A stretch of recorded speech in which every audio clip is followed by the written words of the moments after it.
Welcome to Flight Path, the podcast where we explore the journeys behind bold leadership, innovation, and impact. This is where we talk real career journeys, the bold moves and messy pivots, the plot twists that no one puts on LinkedIn, and the moments that changed everything. We're sitting down with leaders, innovators, and rule breakers who figured it out by doing the work, learning the lessons, and sometimes ignoring the map altogether. If you're navigating leadership, healthcare, tech, or just trying to figure out what's next without losing your mind, you're in the right place. So fasten your seatbelts, adjust your altitude, and let's take flight, because we're broadcasting live from Las Vegas at HIMSS 2026. Hey everyone, and welcome to another episode of Flight Path with Bluebird Leaders. We are here live at HIMSS with Imprivata and the CEO, Fran. Welcome. Thank you very much, Welcome. Rebecca. It's Just great to found be out here. that he lives right down the street. Yes, Well, about small an hour world. from where we live. So we are native New Englanders. That's right. So Hardy. thanks for joining us. Imprivata, huge staple in healthcare IT. Yes. You're newer to your role here as CEO. Yes. How's it going? It's great. I've been in the job 2 years. Yep. And I always say when you join a company, you never know what's going on inside a company until you get there. Yeah. No matter what they tell you during the interview process. And I love being in Imprivata. It's my first time to really be in healthcare 100% and learn the nuances of that compared to other industries. So it's been a great journey. What industry did you come from before you were in healthcare? So I worked for, I've been in cybersecurity and digital identity for about 25 years. Okay. So I've always focused on this identity challenge, but more for horizontal solutions. Instead of saying focus in one vertical like healthcare, Yep. it was like mixed. So financial services, e-commerce, Yep. retail, travel, airlines, a little bit of everything. Yeah. So it's nice to be able to have the opportunity to really dig in and just do it well for one really group. What do you bring from being outside of healthcare into healthcare that's like really been able to make that change? And then on top of that, switch the table to what's like the biggest learning experience that you've had to do entering healthcare, because it's a crazy market. Yeah.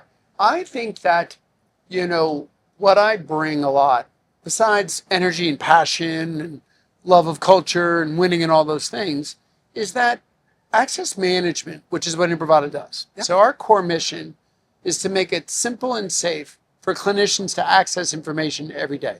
Yep. And as you know, clinicians, doctors, nurses, technicians, they can feel like technology is a barrier between them and their patient. Yeah. And we work to remove that friction so they Yeah. can just concentrate on providing great patient care. Now, we also have to do that securely because we know that people are out there trying to steal credentials and cause all kinds of havoc. Yep. So it's all about this simple and safe. And Imprivata really pioneered that in healthcare about 15 years ago. I was the first buyer, like Okay. one of them. So when I was CIO, we bought the single sign-on and deployed it to the hospital. The badge tap, the yeah, tap the and badge go. tap, which you're famous for. That's right. Yeah. And it's famous because it works really well. It was awesome. But when I joined it, there's also a lot of things going on that are new in the industry. And the big move is going completely passwordless. Mm-hmm. And what Badge Tap does is you still have to put your password in once. It's still there. Yep. We're going to a world where you fully eliminate that password, leveraging things like biometrics, Yep. risk-based authentication.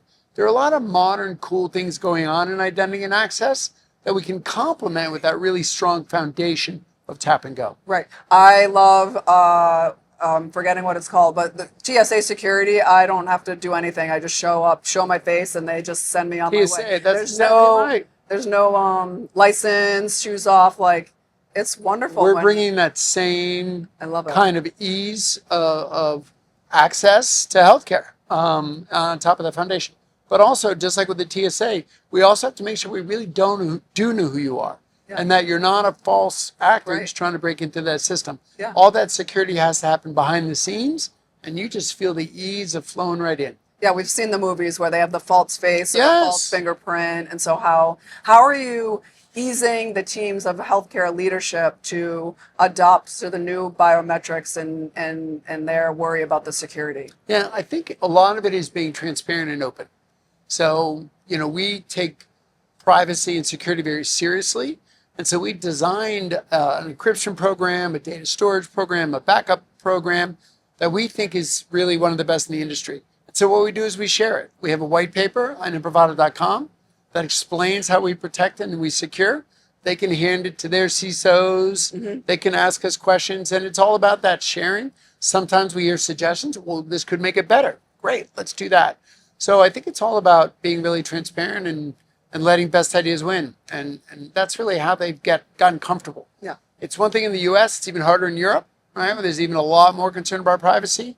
But I think facial biometrics is becoming such a staple of our lives. Yeah. You bring up the TSA example, Yeah. but everybody does it on their phone more and more. Yeah. Same faith. Yeah. Right. Healthcare organizations are collecting your pictures to put them on your badge. Right. They're storing them anyway. Right. So this is just another use. And I think it goes to people need to see value. They're willing to leverage these biometrics Right. if they're getting something valuable in return. And that's really what we're focused on. Yeah, I get mad when I have to actually type in my password on my phone. I'm like, why don't you recognize That's me? right. Yeah. That's right. I'd love to turn the table. So you're CEO. Yes. You've been that. How do you bring the appropriate culture and spread that to the team? Because that's really where your teams are thrive. I'm a huge advocate of focusing on culture, and the businesses will just naturally grow. So Yeah. what are you doing to change and keep that culture with Imprivata? Yeah, so I'm a big leadership development person altogether, right? There's so much to that. And I think I'm old, been around a long time. So I've had a chance to go to read books, to go to different programs, to learn from some great leaders. Yeah. So when I come to a company, I have like a set of leadership principles that I like to deploy in general. But certainly culture is a big part of it. And when I first came to Imprivata, you're trying to say, okay, as a new sale, where do I prioritize my time? And when I looked at the culture of the company, it was a good culture. It was not the biggest problem or opportunity I saw. Okay. It's much more around product and innovation. But about a year in, we did see the opportunity to kind of refresh the culture. The company had a set of values and cultural pillars that nobody could name. Yeah. And it doesn't mean they weren't living them to some degree, but we felt there was a good opportunity to refresh it. And so we did that. It was very bottoms up. Obviously in the end, I put my stamp on it as the CEO. Yeah. But it was like, well, what do you all think is important for us to be successful? So we refreshed that. And now they're very embedded into everything we do. Hiring, promotions, the way we talk about how we conduct ourselves in meetings. And I'm passionate. We have 4. I love them all. And it's critically important. And as you said, my job as a leader, I don't do a lot of work as a CEO. My job is to hire the right talent, And set get out the of their way. strategy, Yeah. put the right culture in place, talent, strategy, and culture, and then let them go. Yeah. And I can sit back. Yeah, I love that. I love that. What are you doing in terms of maybe not just culture, but even just management? You have people in an office, not in an office. You have people out in the field dealing with customers. So how are you keeping everybody collaborating together? Yeah, it's a challenge in today's world, because we do have a couple of core offices where we get people in about 3 days a week, Yep. and then we still have a lot of distributed people. I think the most important way, well, there's so many different things. I don't want to say the most important, but one of the things we're doing right now is trying to develop a common language and a common set of priorities. So you can't over communicate enough on, here's what we do really well. Here are our priorities to improve. Here's something that we're all focusing on together. So there's a very clear strategic plan that everybody in Imprivata knows. We're very clear on our strategy. We're very clear on the culture. And then we expand beyond culture to these things around leadership development. So as I said, I kind of have my greatest hits of things that I haven't invented, but I've learned over the years. Things like a servant leadership model, or a T-shaped approach to management, or facing the brutal facts, or how to do change management. Great. And so we're really cascading that throughout the organization. So I started about a year ago with my direct reports. Yep. And then we rolled that out to what we call our leadership circle, which is the top 5% of the company. Okay. And now we're rolling out to the whole company. Okay. So we all kind of have ways of working that we agree on together. We make that mutual commitment to each other.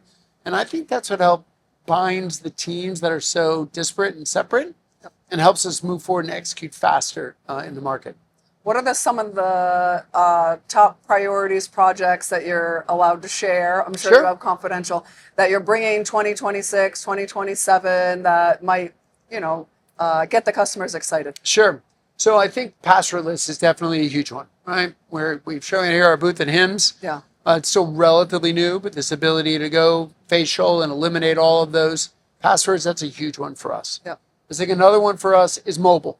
in healthcare. People have these workstations they're used to forever and the tap and go. Yeah. And now they want the same experience on the mobile device. They want to quickly grab one and quickly get access to that information. So that's a really big growth area, and we're really innovating in that. Patients, same thing. When patients show up for care, how do we have that TSA-like experience? Right. Where they don't have to keep repeating their name and birthday. Yeah, please stop. I know. Just like do it once and do it right. So that's an area. But one that's brand spanking new is around AI and agentics. So every organization, just over literally the past 2 or 3 months, have started deploying agents in their environments to do the work of humans. Yeah.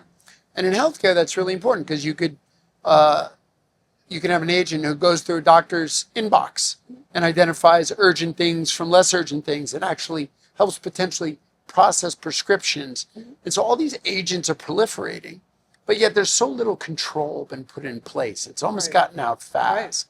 So we've launched a new service that really allows healthcare to more safely use these agents. We're always about enabling progress, enabling efficiency, but doing it carefully and with the right level of security. Right. So we've rolled that out that gives people the power to say, I want this agent, but here's all this agent is allowed to do.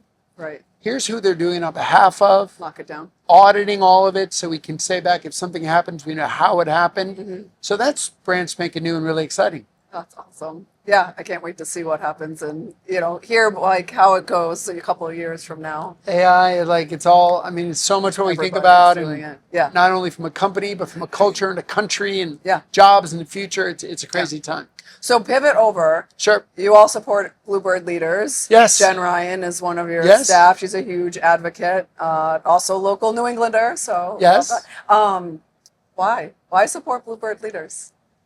So I guess I'll talk about it from a personal perspective and then from a company perspective. Okay. So as in a personal perspective, I grew up with 3 sisters. Okay. Growing up. You 2 made older, it. 1 younger. Yeah. And my parents were very, they were very progressive on the 60s and 70s and 80s. They were very much part of the civil rights movement and very part of the equal rights movement. And, we just grew up thinking that everybody has the same opportunity to do everything. And we were all, I wasn't treated differently or given different opportunities. And so I've always taken for granted that kind of everyone should have the same level of opportunities and support. And certainly my sisters pound that into me on a regular basis if I ever slip. Yeah. So as I've grown through my career, I've always realized that for us to succeed, the concept of diversity, the concept of having the best talent at the table, wherever it comes from, is what's going to drive us forward. Yeah. And in fact, having people from different perspectives and different backgrounds is going to make you even better. Because as I mentioned earlier, we have a saying, best ideas win. Right. I don't care where they come from. But if everybody has the same background, they can say the same thing, I don't need that. Right. So whether it's women, whether it's people from old and young, people from Europe, the Americas, people technical, non-technical, having a group of people at the table that have different backgrounds, I think is so critical. So, but certainly women is a case where, they've not been represented to the degree that they should, especially in management ranks, the ability to influence. I was talking to Ann, one of our great sales leaders, in Roberts, and she was just saying, I've taken for granted that I'm the only woman in the room for so long. Yeah. And that's something that she goes, it's not great. I've overcome it, but why should I have to overcome it? Right.